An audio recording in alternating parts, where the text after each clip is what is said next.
citer un texte qui nous vient du Mbet. Qu'est-ce que c'est que le Mbet? Le Mbet, c'est le corpus épique du peuple Beti Boulou Fang, mais le Mbet désigne aussi un instrument, c'est-à-dire une harpe sacrée d'ailleurs, qui est jouée pour raconter précisément les épisodes de ce corpus, hein, ce qui est très important, très intéressant, même majeur. Pour les peuples Beti Boulou Fang n'ont pas d'autre corpus que celui-là. C'est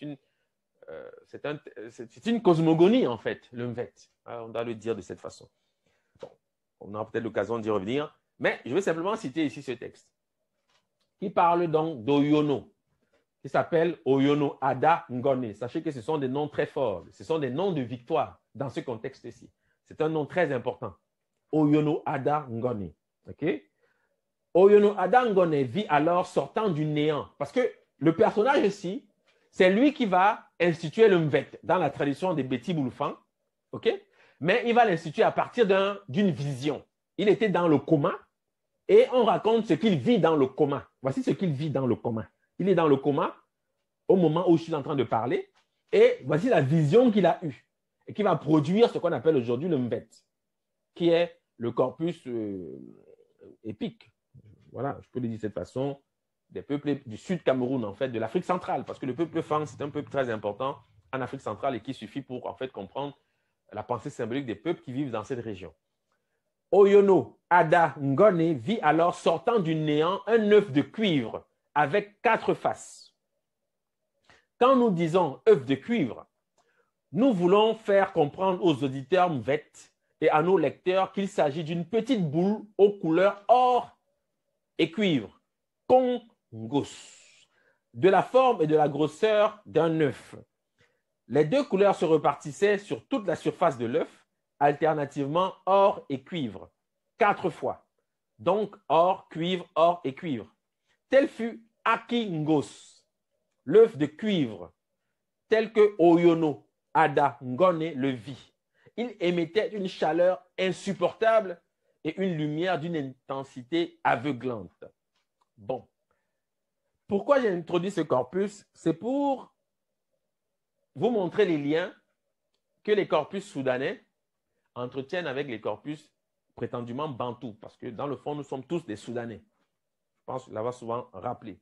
Nous venons tous du Soudan, d'une manière ou d'une autre. Le Soudan, c'est le nom de l'Afrique noire. De toute façon. Voilà. Donc,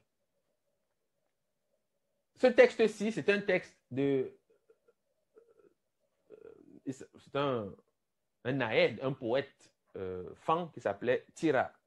Donc, Dotoumé, il est malheureusement décédé aujourd'hui.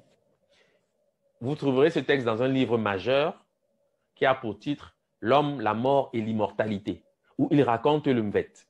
Le Mvet, c'est un corpus extrêmement important. Je souhaiterais que vous soyez familier de cela, parce que c'est important de savoir quelle est la pensée symbolique des peuples éthiopiens. Et dans le Mvet, vous verrez des images, des choses extrêmement importantes. Bon, généralement, on simplifie le récit en disant que, en fait, le Mvet raconte la guerre, entre guillemets, qui oppose les mortels et les immortels. Bon, non, c'est un peu plus complexe que cela, quant au fond.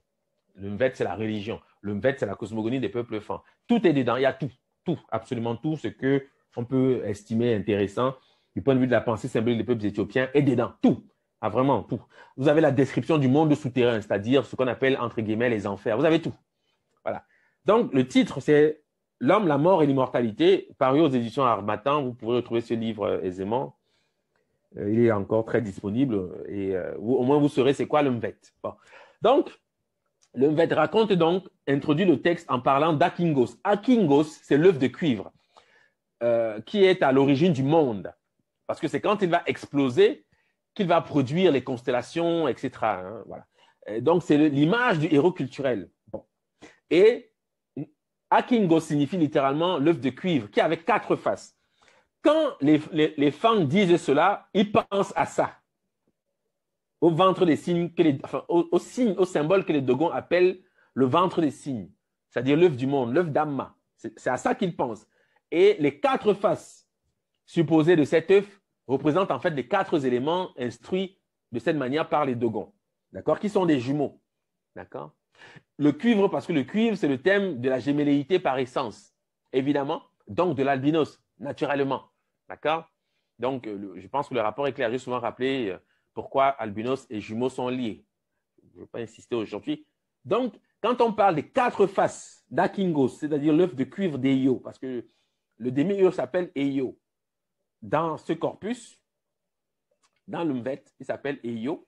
L'œuf de cuivre s'appelle Akingos. Aki, c'est l'œuf. Ngos, c'est le cuivre. OK? Et c'est cet œuf qui va exploser pour produire l'univers tel qu'il existe aujourd'hui.